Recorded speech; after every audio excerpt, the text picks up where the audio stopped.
Hi YouTube, Mochismo Eugene, another video from Exit Strategy. I just recorded 16 minutes, no volume. It happens, right? The mic is dead. I actually have two mics. I ordered two. Why would you order two, Mochismo, and you don't alternate? And you rarely are putting them on charge. Well, I won't say I don't care enough, but there's so much going on right now that I just have not become committed to the things that really should matter most. And that's getting you guys quality videos with audio. And you've chastised me before about the audio, and I do humbly take note of these things. There's a lot going on right now in the life of Mochismo Eugene. And in comparison to other people, I think some people have things that trump what I'm going through. But I won't downplay the fact that there is a lot going on in my life. And a lot meaning there is a lot of dark onslaught and attacks going on in and around and within my circle, family specifically. Now, I want you guys to just vigilantly pray and intercede on behalf of me and family that we'll have continued strength, insight, and direction from God. So beyond that, I won't go into detail about it, but I do know this. I'm way awoke. I'm way awoke, hell awoke. Never to be sleep again. There are things I know now that I wish I had known 10, 20 years ago, but it wasn't that time, I guess. The injuries I've sustained in the last 5, 10 years, man, looking back and I just kind of reminisce sometimes, and I'm like, wow, I didn't think about them at the time. I am truly blessed to God, and to waking out a narcissistic abusive relationship, that trumps everything there. That is a rarity that I believe a lot of people walking around right now today, if they only knew that that would be one of the biggest blessings that they could receive in this lifetime, to be awakened. You chosen one, an empath, you are that blessed person, individual. So things are going to get really bad, and they're going to get much worse, by the way. And that's not the bearer of bad news. I'm very much sternly being direct with you. And if you're an empath and a chosen one who is steadfastly elevating your vibration, you connect with that. I know it's a sad thing to consider, but we're not here to. We're not here in this world to do popcorn and bubblegum parties of he, ha ha ha, laughter like nothing is truly going on for the bad. These are some bad times. We're living in a very bad world. You know these things are true. This is a very dangerous environment called the world, because the devil himself has entrusted narcissists to do his bidding. And he's persuasive because he can only activate these spirits through human intervention. God, on the other hand, he doesn't need man's intervention to bring about a lot of the things in this earth. But he is counting on us humans, chosen ones, empaths, to do that, to correct the wrongs, to bring about the rights to the wrongs, to enlighten people, to awaken people, to spread this knowledge of darkness that lives and pervades our world. Now, he's going to gift you with a way to do that individually. Everybody's not going to be able to exercise this in the same way. Listen to God's voice. He's going to channel your spirit, and he's going to allow you to be able to vividly see what he has for you to do. Your mission. It may be speaking to the camera like me. It may be doing a different work. But I do know this. Your whole presence is being activated for God. It's being activated for him in a way that you could never have imagined it happening if you had to choose it. A lot of things God is doing in my life I can't put into words. And that one thing that I really can put into words is the peace that surpasses all understanding. Things that have just recently transpired, I know the old me, and the old me meaning the me that was not entrusting in God's grace to carry me through would have lost lost it in many ways. And although I'm very much still vocal, my presence concerns and petrifies certain individuals in power and position. And this is not an arrogant statement. This is a matter-of-fact statement. And you who are listening to me, Impulse Chosen Ones, you readily resonate. You wasn't fired off of that job for what they fired you for. Your presence was activated when you walked into those places and you petrified people. You made people so uncomfortable till they had to rid themselves of you. And it goes beyond that. You can walk up to total strangers and you can cause them to react like lunatics. They can have an offense against you just to look at you, and they will all but create a situation, a chaotic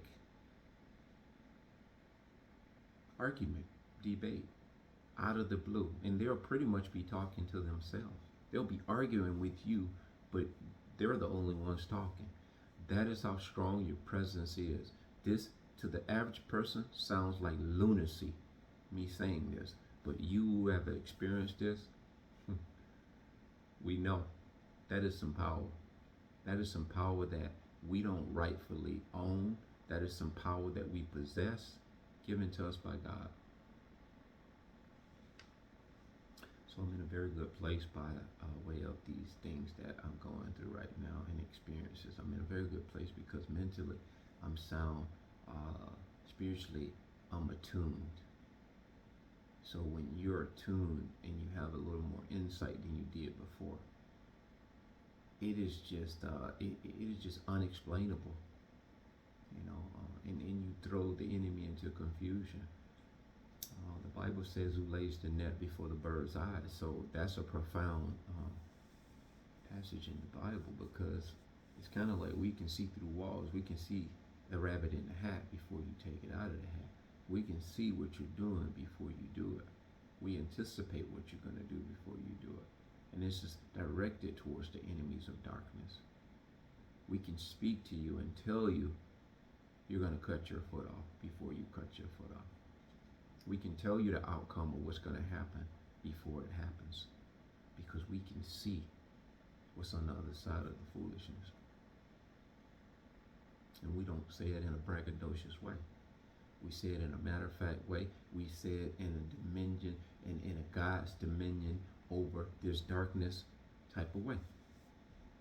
Because we believe what God says about us, the chosen ones. We embrace his defense and advocation for us. And we know we stand on these things.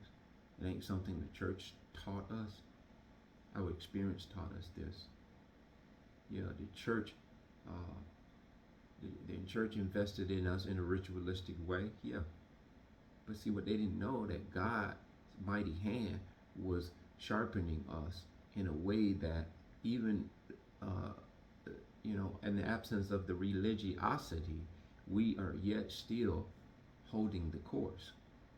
And even people left there in the formalized church are looking at us who walked out of the churches like, they're spellbound, because they don't understand why we have that stoic zen when they're losing their mind over lesser. It is the grace of God. They talk a good one. We walk a better one. We're not mad at them because they chose to remain.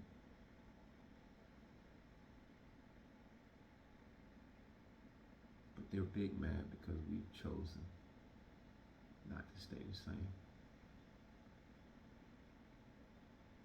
We're evolving, we're elevating, we're doing those things that thus says the Lord.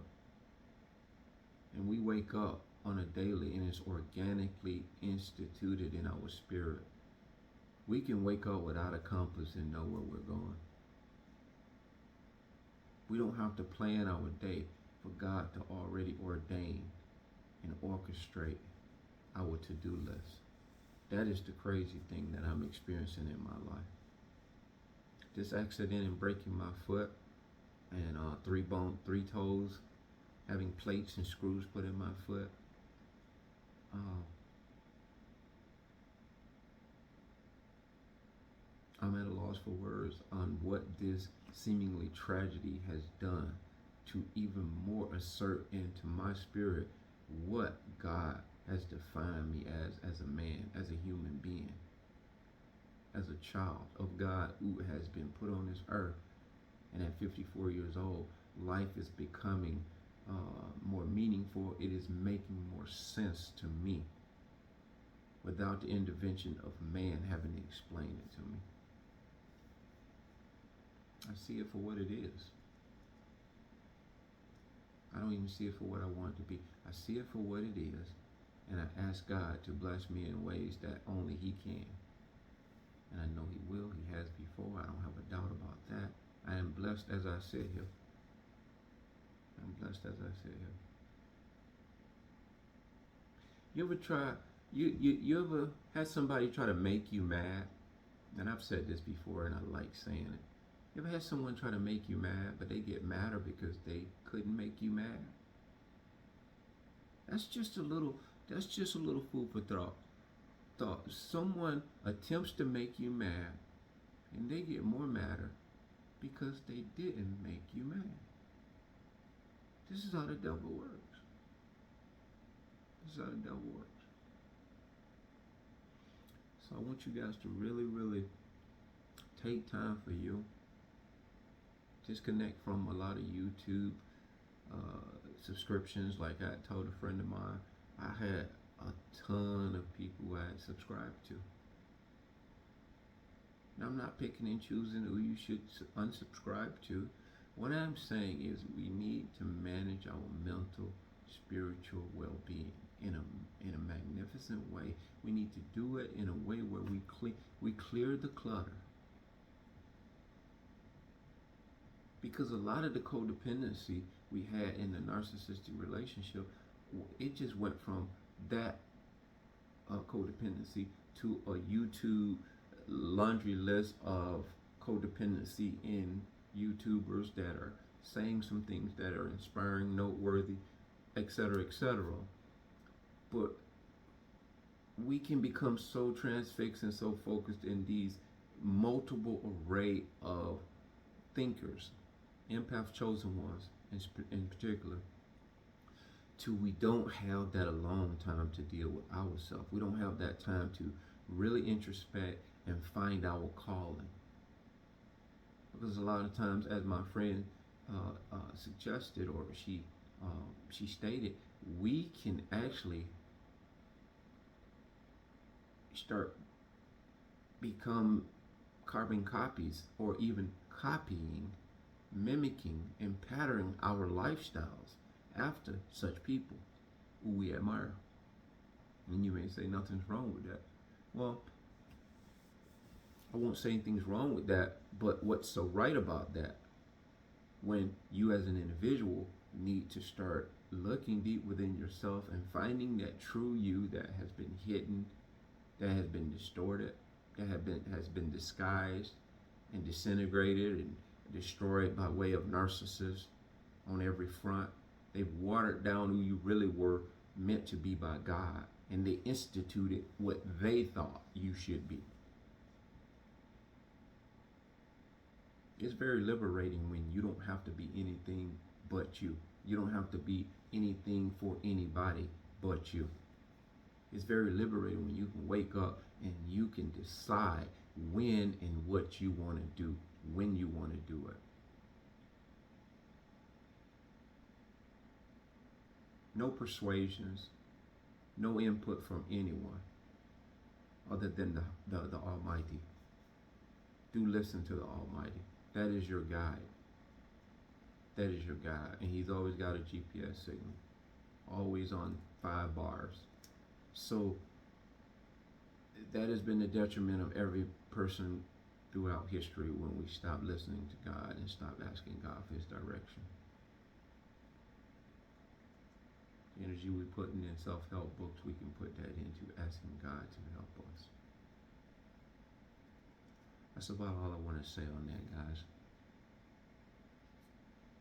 you guys to really intercede and pray on behalf of me and my family, and I'll do the same for you. That being said, bless.